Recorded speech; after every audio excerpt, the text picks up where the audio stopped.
Je m'appelle Marie-Françoise Boulanger, j'habite à Coutouin, la commune de Héron. Avec mon mari, nous avons vécu l'expérience d'avoir un enfant porteur de handicap suite à un accident de voiture. Et suite à cette expérience, différentes choses m'étaient venues à l'esprit pour le futur de François.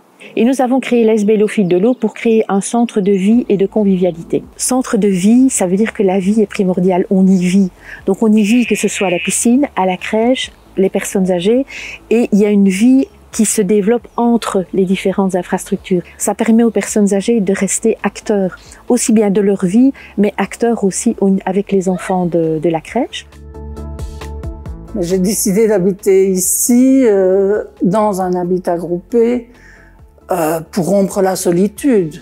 Et moi, j'ai rencontré énormément de gens ici, alors que quand je vivais à Bruxelles, j'étais quand même plus ou moins isolée, ou c'était plus impersonnel.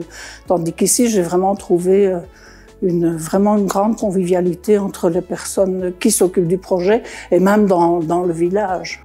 Il y a en plus ici la crèche, donc moi je vais régulièrement à la crèche lire des histoires aux enfants, jouer un peu avec eux. Donc c'est un plus aussi, je dois dire, ça me plaît bien aussi. Le projet que nous avons soumis pour le prix Ardente, c'était Coup de chaud pour l'inclusion et le handicap. Il faut savoir que le bâtiment en entier comprend donc une piscine, une crèche et 11 appartements. Et pour chauffer l'ensemble de cette infrastructure, nous avons une seule chaudière. C'est une chaudière à plaquettes de bois. Donc les plaquettes de bois, c'est un carburant local.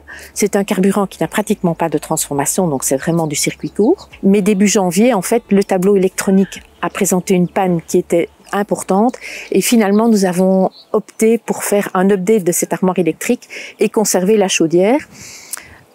Pour pouvoir quand même continuer de chauffer, parce que quand la chaudière tombe en panne, plus personne n'a de chauffage et plus personne n'a d'eau chaude.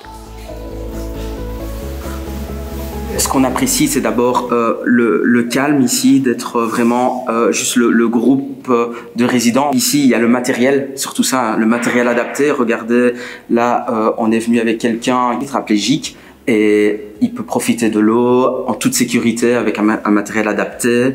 Une eau aussi qui est très importante, qui est chaude, et ça, c'est vraiment à souligner aussi. Au niveau de la piscine, on a tous les centres qui viennent à la piscine parce que c'est la seule piscine qui existe aussi bien adaptée et qui ouvre ses portes à tout le monde.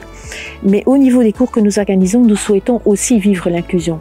Donc avoir des enfants à besoins spécifiques qui rejoignent des enfants non porteurs de handicap pour apprendre à nager, mais aussi au niveau des adultes, il peut très bien y avoir des personnes porteuses de handicap qui participent aux cours avec des personnes non porteuses de handicap.